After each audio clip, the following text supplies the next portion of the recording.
DJ Orbital, solta putaria, porra, solta putaria. Tá tocando, tá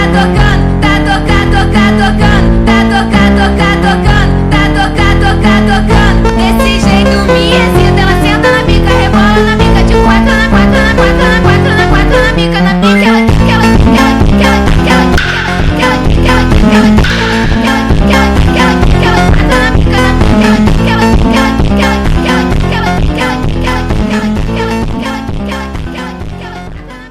hi friends, ఈరోజు మనం చేయబోతున్నాం Hardik Pandya batting analysis. So మీ Hardik Pandya stance గమనిస్తే తను బ్యాట్ హ్యాండిల్ ఎండింగ్ లో పట్టుకుంటుండు. దీని వల్ల కొంచెం పవర్ పెట్టినా గానీ చాలా దూరం బాల్ పోతుంది. హార్దిక్ పాండ్యా తన రెండు కాళ్ళని దూరంగా పెట్టి లెఫ్ట్ కాల్ అనేది ఎక్కువగా సైడ్ కి పెట్టిండు. అండ్ తన బ్యాక్ లిఫ్ట్ కూడా ఆఫ్ సైడ్ ఎక్కువగా ఉంది. దీని వల్ల లెగ్ సైడ్ వచ్చే బాల్ ని చాలా ఈజీగా ఆడొచ్చు. హార్దిక్ పాండ్యా తన బ్యాట్ ని అందరు పెట్టాల్సిన దానికన్నా చాలా ఎక్కువ హైట్ లో పెడుతుంది. దాని వల్ల పవర్ ఎక్కువ జనరేట్ అయ్యి బాల్ తాకంగానే చాలా దూరం వెళ్ళిపోతుంది బాల్. అండ్ తను ఆడిన షాట్ ని కాన్ఫిడెంట్ గా కంప్లీట్ చేసేస్తుంది.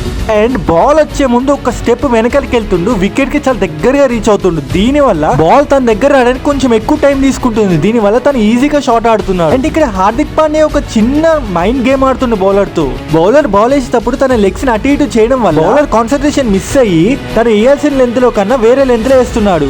దాని వల్ల హార్దిక్ పాండ్యా ఈజీగా బ్యాటింగ్ చేస్తున్నాడు. హార్దిక్ పాండ్యా స్టాన్స్ ఇంత కాంప్లెక్స్ గా ఉన్నా తను హెడ్ ఫాలో అవ్వకుండా చూసుకుంటుండు. దీని వల్ల బాల్ మిస్ అవ్వకుండా ఉంటుంది. And Hardik Pandya every ball stylish గా కంప్లీట్ చేయడానికి ట్రై చేస్తుండు. దీని వల్ల లుక్ కూడా బాగుంటుంది. And Hardik Pandya successful batting కి తన మైండ్ సెట్ కారణం. తను చాలా కాన్ఫిడెంట్ గా షాట్లు ఆడుతుండు. సింపుల్ గా డూ ఆర్ డై అన్నట్టు బ్యాటింగ్ చేస్తుండు. సో ఇలా ఎవరైతే ధైర్యంగా ఉంటారో వాళ్ళు చాలా ఈజీగా బ్యాటింగ్ చేయగలుగుతారు.